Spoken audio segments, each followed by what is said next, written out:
Aujourd'hui, je m'entretiens avec Frédéric Lachance. Frédéric est entré dans les Forces armées canadiennes à l'âge de 17 ans. Après 3 missions, il est sorti des forces en octobre 2016. Laissons-le nous raconter son histoire. Bonjour Frédéric. Bonjour. Frédéric, merci beaucoup d'avoir accepté notre invitation. Ben, de rien. Frédéric, d'abord, j'aimerais savoir qu'est-ce qui vous a amené à vous enrôler au sein des forces? Ça a commencé dans le début de mon enfance.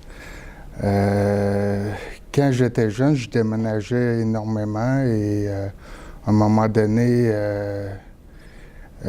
ma mère a connu un conjoint policier et puis malheureusement, il était violent et puis il battait ma mère. Un soir, je me suis réveillé puis j'ai vu des atrocités ce soir-là.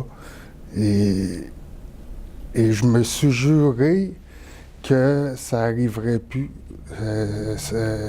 ce genre d'affaires-là, que quand je vais être grand, je vais être capable d'empêcher des malheurs comme ça arriver, que je vais pouvoir mettre une autorité sur ça. Et puis, il y a une deuxième affaire aussi, c'est quand j'étais jeune aussi, j'étais solitaire. Alors, à l'école, je me faisais intimider, puis comme je me faisais intimider, j'ai dit aussi, un jour ou l'autre, je vais m'entraîner, puis je vais pouvoir être capable d'être plus fort et puis pouvoir tenir tête aux intimideurs. Et qu'est-ce qui faisait que vous étiez solitaire? Bien, les déménagements, l'effet que je déménageais à chaque 2 ans, vu que ma mère changeait beaucoup de postes dans sa carrière, je voyais pas l'utilité d'avoir un ami, vu que je vais le perdre d'une manière ou d'une autre, même pas l'année d'après. Ça veut dire que je me suis comme adapté à ne pas avoir de lien avec des amis parce que j'allais les perdre puis ça allait me faire du mal. C'était une sorte de protection pour vous. Exactement, oui. C'est ça. Donc, à un moment donné, vous avez eu l'idée d'entrer dans l'armée. Dans l'armée, oui. À 17 ans, je suis rentré dans les Forces armées canadiennes en 2002. Et puis, ça a été un choc brutal parce que de solitaire à devenir un travail d'équipe, ça a été un gros choc brutal, mais j'avais confiance en moi puis j'ai accompli ce qu'il fallait accomplir. Vous aviez 17 ans, vous étiez quand même très jeune. Comment vous avez fait pour vous mixer aux autres? Comment vous avez fait pour ne pas avoir le sentiment qu'un jour vous alliez les perdre aussi? Bien, moi, je suis du genre à écouter le monde. Ça veut dire le fait que dans les Forces armées canadiennes, c'est des ordres qu'on reçoit.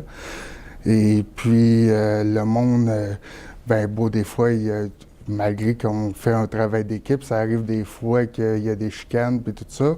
Ben, j'étais pas l'origine des chicanes, je parlais pas. je faisais juste écouter. Et puis, j'écoutais et à un moment donné, avec la confiance en soi des Forces armées canadiennes qui m'ont donné durant mes cours, j'ai commencé à parler, contrairement à ce que j'étais avant, que je parlais pas pantoute. Je restais dans mon coin, mais ça m'a donné cette confiance en moi, là. Et est venue une première mission? Oui. En quelle année vous êtes parti pour la première fois? En 2007. J'étais signaleur, opérateur de transmission avec le 3e 22. Et puis, on est parti en Afghanistan en 2007. Comment on se prépare quand on sait que dans ces années-là, c'était quand même relativement dangereux aussi? Comme on dit, ça brassait. Comment vous vous êtes préparé avant le départ? Je me suis pas vraiment préparé. On m'a... Vous n'avez pas eu le temps? Non, on me l'a annoncé à la dernière minute. J'étais supposé d'être opérateur de transmission, mais sur le côté des ordinateurs. Mais pendant mon cours que je recevais d'ordinateur, il y a quelqu'un qui est venu, il a dit « Toi, tu t'en vas en Afghanistan. » J'ai eu mes congés juste avant l'Afghanistan et je suis parti en Afghanistan. Alors, j'ai pas eu vraiment d'entraînement là, sur le premier coup. J'ai appris sur le tas, mais je savais ma job et j'appliquais ma job. Et le temps là, on vous l'annonce au temps du départ, est-ce que vous aviez une conjointe à l'époque? Non, j'avais pas de conjointe. Et comment votre mère réagit à ce moment-là? Ma mère, elle a réagi, c'est sûr, elle sortait les larmes, elle avait des peurs, tout ça, mais la fois où elle a eu plus peur, c'est une fois que je l'avais appelée de l'Afghanistan, puis en même temps, il y a eu une attaque de roquettes. Et ça veut dire qu'elle a entendu des explosions, puis désolé, maman, faut que je te laisse. Et puis, ça a été, c'est là qu'elle a eu le plus peur, là. J'ai pu la rappeler juste 5 jours plus tard pour lui dire que tout était beau, puis... Mais non, mais la réaction de ma mère, elle était fière de moi et elle me supportait, oui. Et ce que vous aviez imaginé avant votre départ, est-ce que c'était la même réalité lorsque vous êtes arrivé sur le terrain en Afghanistan? C'est pas pantoute pareil, non. C'est... La réalité... à un moment donné, moi, j'ai vu une femme se faire battre. Et un grand coup de pied d'en face, puis jusqu'à la mort. Mais je ne pouvais pas intervenir, car c'était l'éthique. Et puis, par ma chaîne de commandement, on me dit de ne pas intervenir. Et puis, le sentiment que j'ai eu à ce moment-là était indescriptible. Et puis, ça se prépare pas, ça. Non. Ça se vit, ça se prépare pas. Tout a commencé là, en fin de compte, sur le côté de mon PTSD. Il y a eu d'autres événements par la suite, mais tout a commencé là.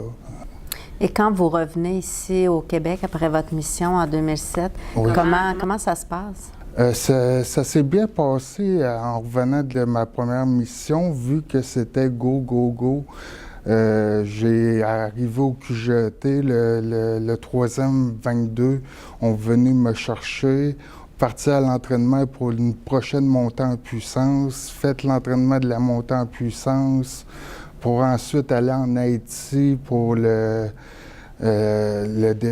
tremblement de terre en Haïti. Comme c'était tellement go, go, go tout le temps, tu n'as pas le temps de penser, tu fais juste avancer, puis c'est un coup que ça l'a arrêté, un coup que ça s'est slacké, que là, j'ai eu toutes les répercussions de mes tours.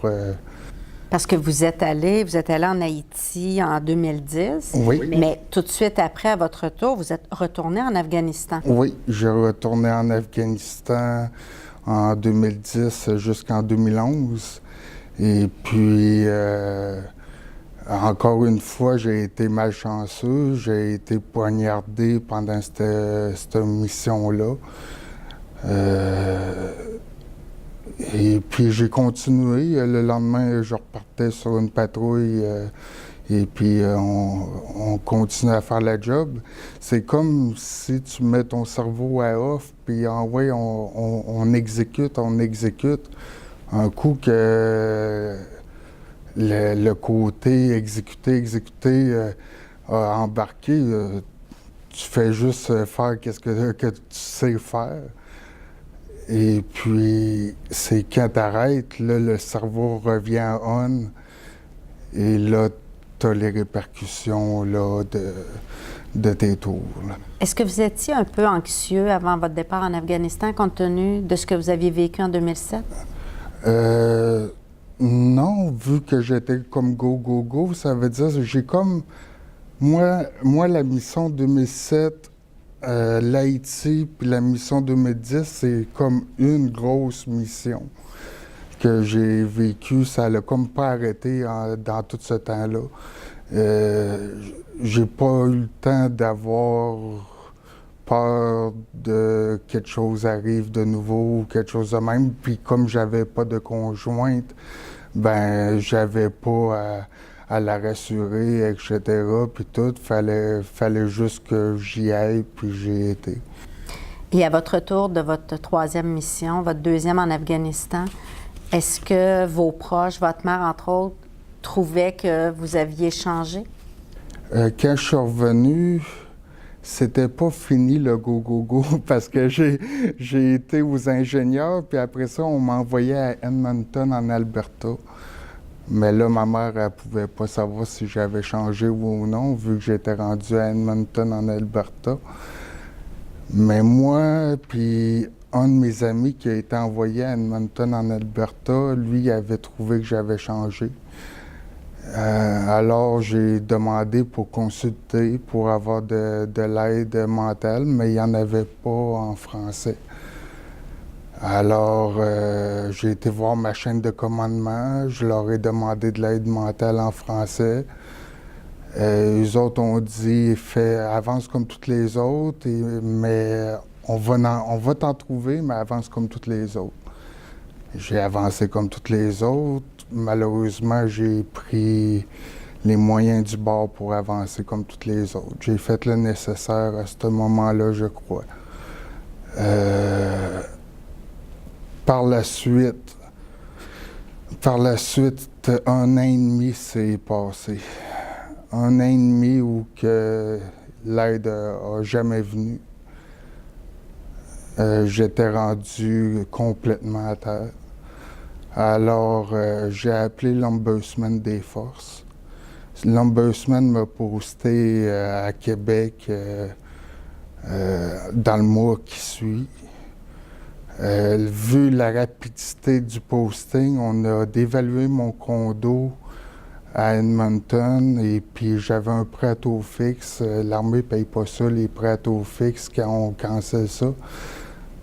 Ça m'a causé une faillite. Ça veut dire que j'étais à terre, je tombe en faillite, j'arrive à Québec, mais heureusement, l'aide a commencé.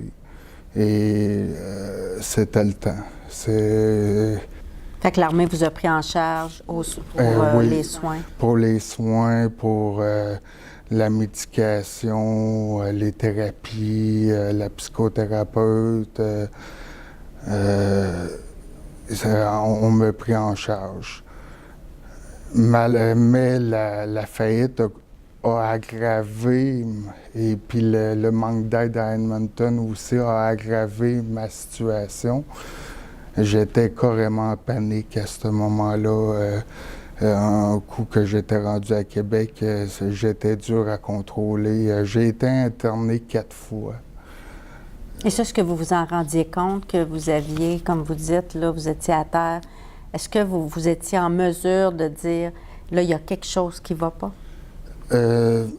Non, parce que moi, j'ai remarqué que quand je suis au bout du bout de ma limite, la psychose embarque. Je croyais que l'armée était contre moi à ce moment-là.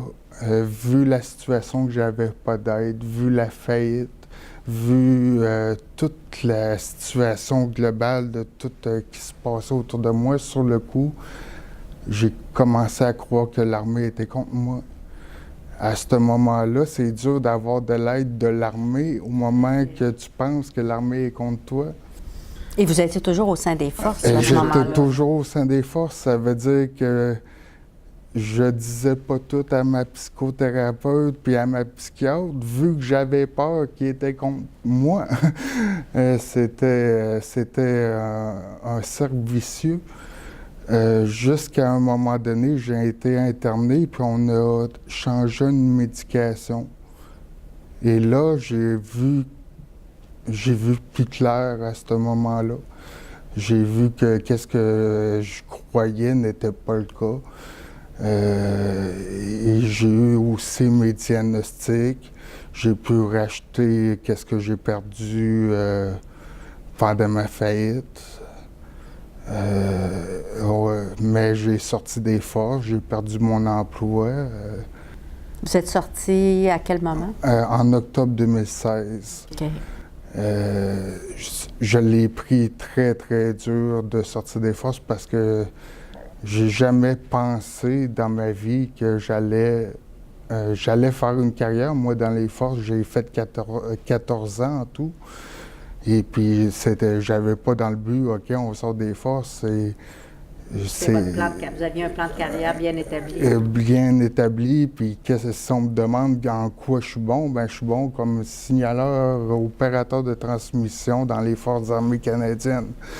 Alors, c'est dur de dire, et comme là, je regarde pour un autre emploi, et c'est dur de trouver un autre emploi quand qu'est-ce qui t'intéresse, tu peux plus l'avoir.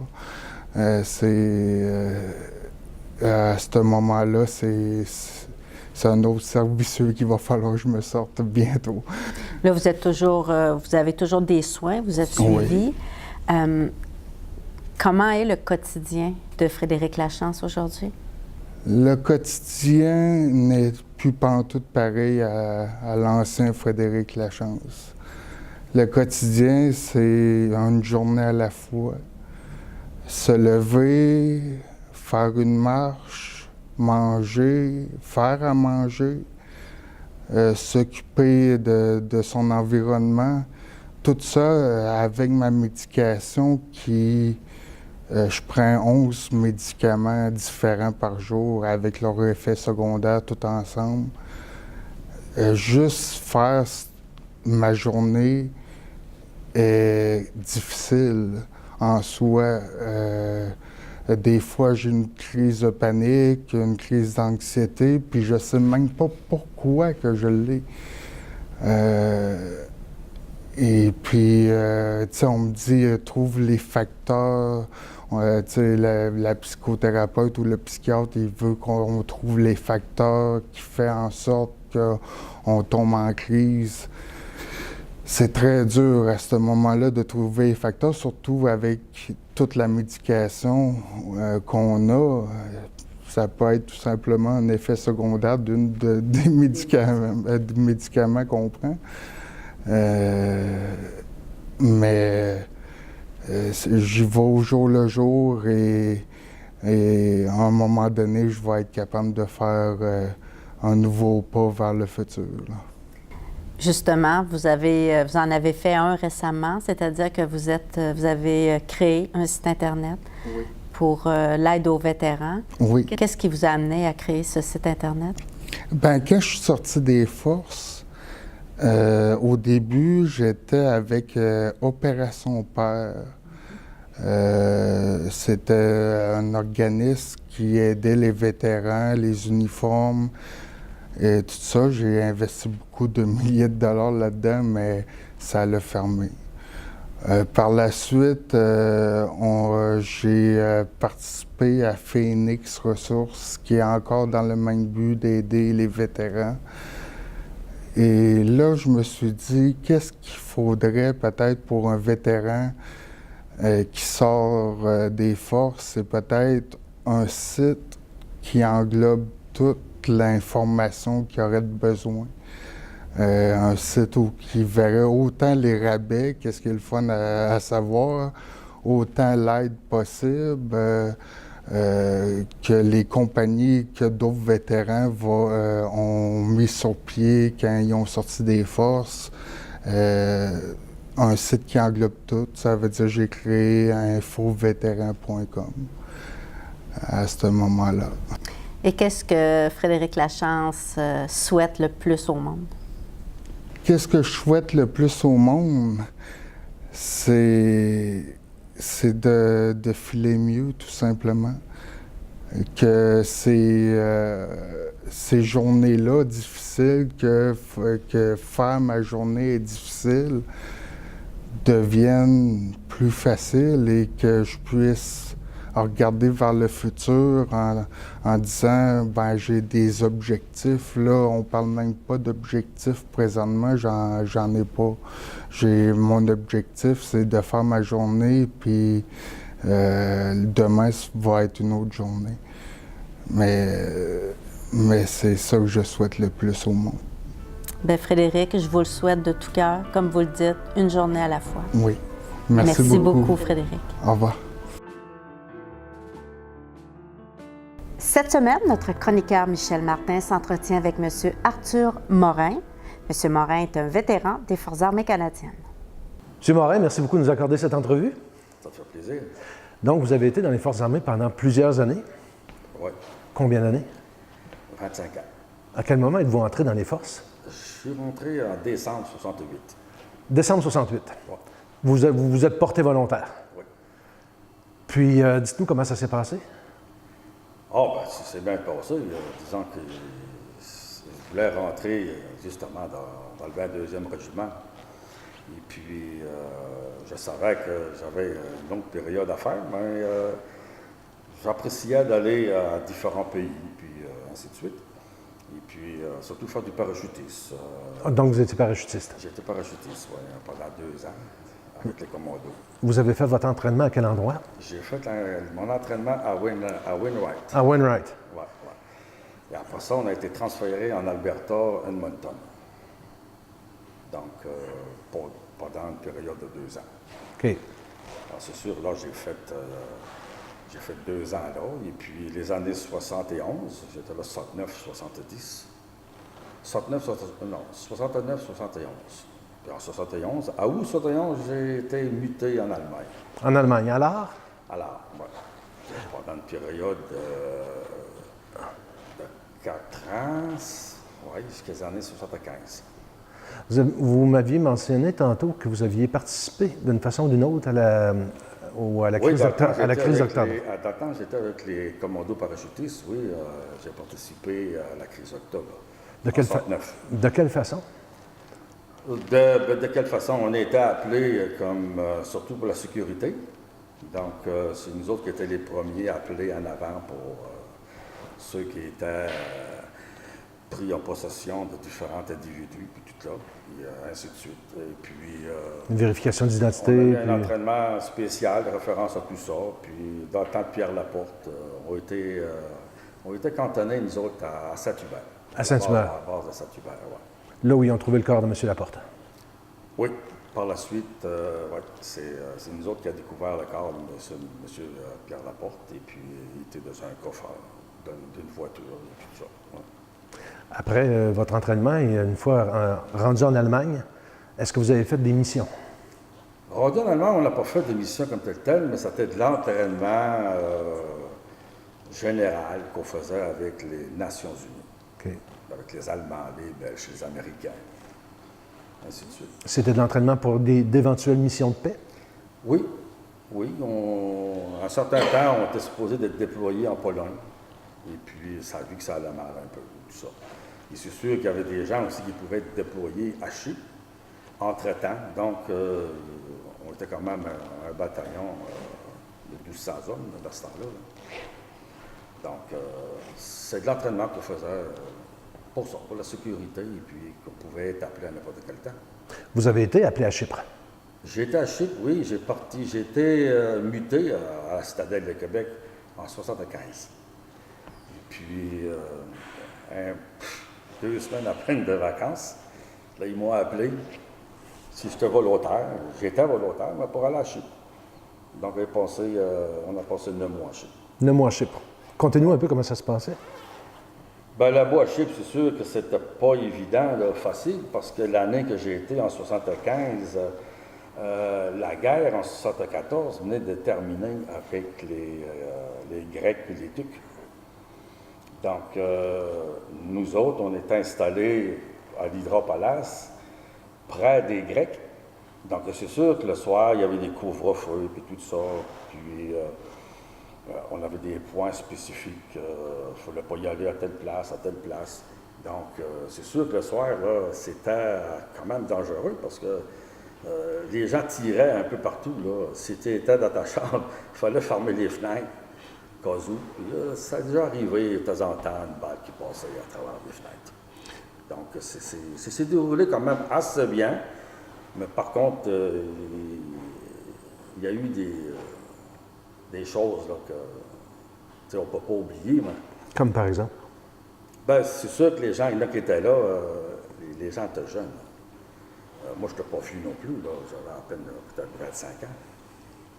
Donc, il y avait des plus jeunes qui étaient là, puis les autres, là, pour les autres, ils étaient comme au front. Hein. Donc, ils étaient sur des postes d'observation. Et puis, à un moment ou l'autre, il y a quelqu'un, tu sais, qui a tiré quelqu'un. En pur hasard, comme ça. Puis, ça a donné que, c'est sûr qu'il y a eu une panique totale. Mais il y avait des jeunes qui ont fait, c'est sûr qu'ils ont eu des dépressions. Il y en a qui ont eu ils étaient stressés et tout ça. Donc, il fallait aider beaucoup ces gens-là. Il y en a qui ont été transférés par la suite, et ainsi de suite. C'était pas facile. Là. Une mission de paix, c'est jamais... Oui, Une mission de paix, c'est jamais facile comme telle, parce qu'on est comme entre deux, puis... ben, c'est ça. C'est ça. Tu ne savais pas pourquoi tu pourrais être appelé n'importe quelle heure, n'importe quel temps, à aller sur des postes. Et puis, c'est sûr, le soir, ça tirait un peu de gauche à droite. Là. Même si la guerre était terminée, là, les Grecs et les Turcs, là, ça n'était pas... Ils se regardaient comme des chiens de faïence un peu, hein? Un peu, oui. Après Chypre? Ben, après Chypre, j'ai été stationné à Stadelle de Québec avec le 2e bataillon. Et puis là, c'est sûr que je suis arrivé en octobre, novembre. Et puis par la suite, en 1976, on a eu les Olympiques. Quelles étaient vos fonctions? Donc, ma fonction, moi, j'avais une section. Et puis, on faisait de la sécurité aux Olympiques, vérifier les athlètes et tout ça. Moi. J'ai même eu la chance, on en a parlé tout à l'heure, mais j'ai même eu la chance de donner un chandail à Nadia Comaneci. Donc, pas longtemps, je sais qu'elle a passé à la télévision et tout ça. Après les Olympiques? Oh, après les Olympiques, disons des années, on a fait de l'entraînement régulièrement. Toujours comme parachutiste? Non, j'étais plus avec le parachutiste. OK. Avec les commandos. On avait quitté les commandos. OK. Parce que les commandos étaient installés officiellement à Edmonton. À Edmonton. Et puis, Vous vouliez... moi, j'ai cantonné, j'ai resté avec le 2e bataillon À Québec. OK. Donc, on avait des activités, c'est sûr, que des recherches pour certains prisonniers qui sauvaient. On a même travaillé à la prison de Bordeaux pour la sécurité, quelques mois. Puis c'est sûr qu'il y a eu des exercices à travers de ça, là, Geshtown, les exercices d'hiver, la routine de l'infanterie, de ce qu'il peut faire. Votre service militaire, vous en êtes fier? Vous êtes content de l'avoir fait? Oui, oui. Est-ce que c'est quelque chose que vous recommanderiez à un jeune aujourd'hui? Dans mon temps, moi, c'était sûr que c'était une bonne formation pour un jeune pour le développement de tout. Avoir à prendre ses responsabilités. Moi, j'ai adoré, c'est sûr que j'ai fait un peu de tout. Donc, c'est sûr pour qu'un jeune aujourd'hui qui s'introduit là-dedans, c'est une bonne chose aussi, là, même avec tout ce qui se passe dans le monde, là, puis qui sont affectés de gauche à droite, là, qu'importe. Mais c'est une formation. Ça a toujours resté la formation égale pour qu'un jeune, c'est sa place ou bien c'est pas sa place. Puis c'est une formation pour l'aider à surmonter des choses. Là. M. Morin, est-ce que d'après vous, les militaires obtiennent la juste reconnaissance au Québec? Est-ce qu'ils sont reconnus à leur juste valeur? Moi, je crois que non. Aujourd'hui, c'est que le militaire, il en demande beaucoup trop parce que ça a été coupé. Moi, je me souviens des années 68, quand je suis rentré. Regardez, on était presque 95 000. On est droppé peut-être là à peine 60 000. Là. Ils ont été des bataillons de 1200, on a tombé peut-être à 400. Comment veux-tu faire le même travail? M. Morin, en terminant, qu'est-ce que vous retenez de votre carrière militaire? je retiens une bonne expérience de la vie que j'ai faite. Je suis sûr que je ne regretterai pas. Et puis, c'est sûr que je recommande aux jeunes qui peuvent s'installer, qui peuvent rentrer dans les forces armées. Oui, mais il faut qu'ils savent avec ce qui se passe aujourd'hui, c'est que l'effectif, donc c'est plus à risque. Ce qui reste, c'est quand même une bonne expérience pour chacun qui veut y aller là. C'est comme qu'ils disent... Si la vie vous intéresse? Si la vie vous intéresse. Tu rentres là en mouton, tu peux sortir de là en lion, ou c'est vice-versa. M. Morin, merci beaucoup. Ça me fait plaisir. Merci.